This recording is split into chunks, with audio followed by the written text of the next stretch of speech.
listen. One of Dad's most embarrassing moments was in Lansing when folks were on the way to pick me up in Chicago. It happened in Lansing at a restaurant where my folks were standing in line getting ready to pay their bill, and my father picked up his hat at a rack overlooking some ladies who were sitting in a booth eating their dinner. As he picked his hat up, the hat fell into the mashed potatoes of a young lady. Picking the hat up, we drenched with mashed potatoes and gravy, and they had to stand there waiting in line to pay their bill right face to the woman. And the biggest miracle of our lives is that my dad was healed of cancer this year during his surgery, and we praise the Lord for that, especially that there were no blood transfusions needed.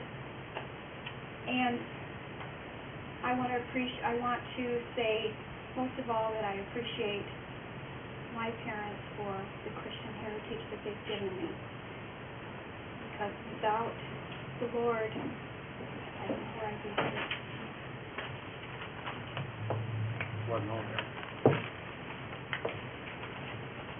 Well, I have a lot of stories, and I don't have only one of them written down, but my mother and father have been parents, friends. When I needed help, they were around. I have to thank my father for the good job I have. He didn't do it for me, but he helped me get the wheels rolling, so to speak. And I'll read what I have. Dear family and friends, I'd like to take this golden opportunity to tell you that this is a milestone that is not done by many couples. There's been some good times and there's been some bad times, or not so good times. There's never been any bad times.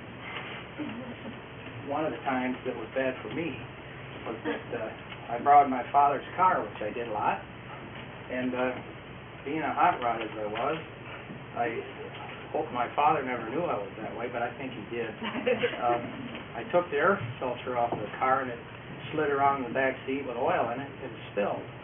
And that was another harrowing experience of trying to fix she was talking about a mirror being broke. Well, that was just as a bad a sensation as the mirror being broke.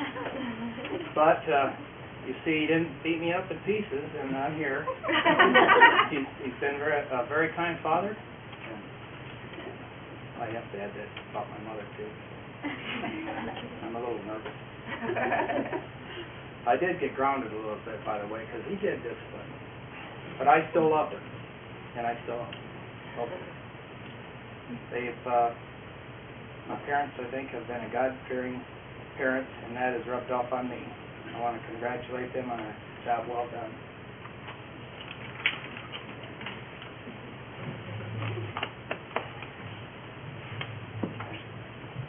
The microphone is yours. Oh, I don't think that's turned on. Okay. Huh? I thought I would like to talk to each one of you individually and tell you what you mean to me. This is a unique experience. You won't know how it feels till you get here. 50 years of marriage and so many wonderful experiences. You just really learn a lot as the years go along. Life gets richer, and it's more wonderful as you walk with the Lord. You were so kind and so sweet to come today, and I'm thank you. Testing? Is it working? I see Joe Koch sitting back there, and Joe meant so much to Vern when the fellows were driving together for Bancroft. He's a fellow that could always see things that are out of joint and laugh about it. Life is a party kind of guy.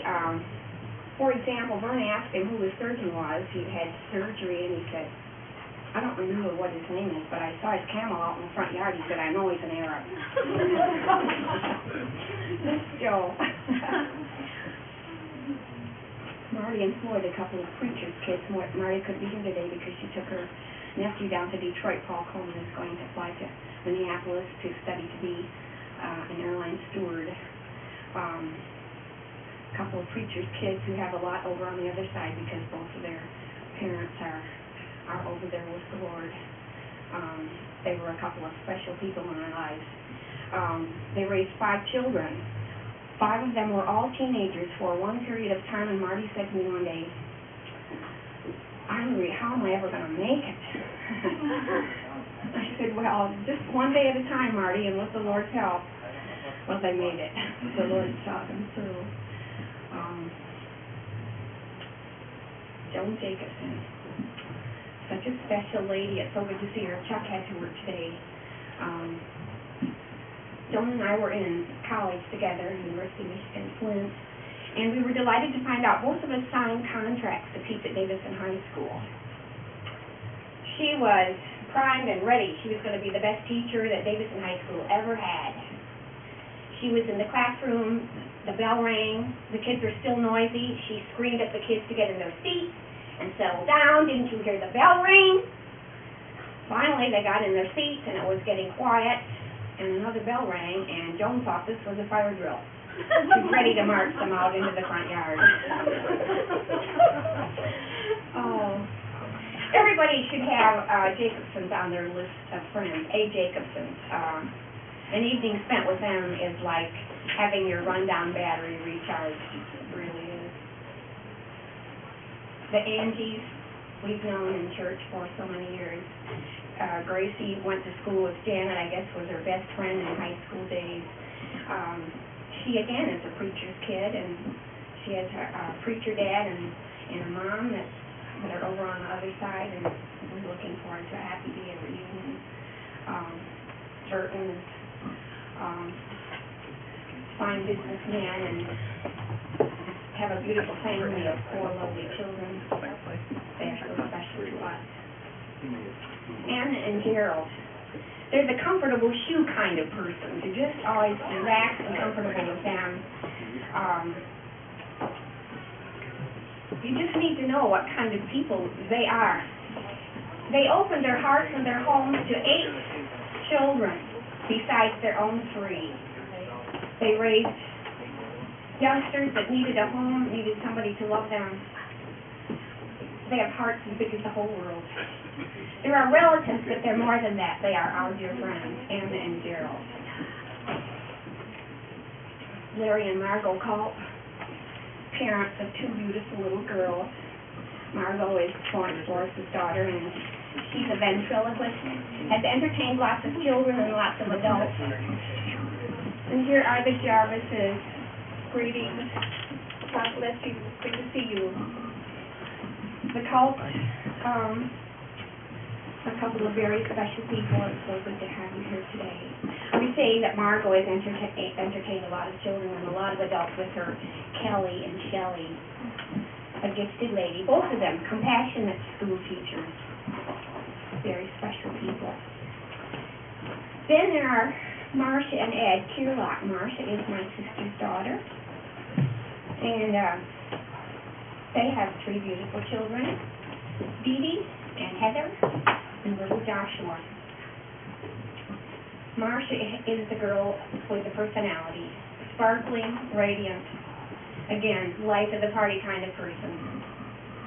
She said to Vern, "How come you're not eating?" And he said, "Well, Marcia, I'm on a diet." And she said, "Well, come on, you got to eat anyhow."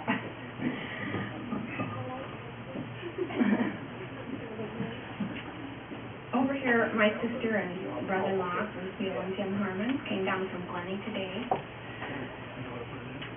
Always thinking of nice things they can do for other people.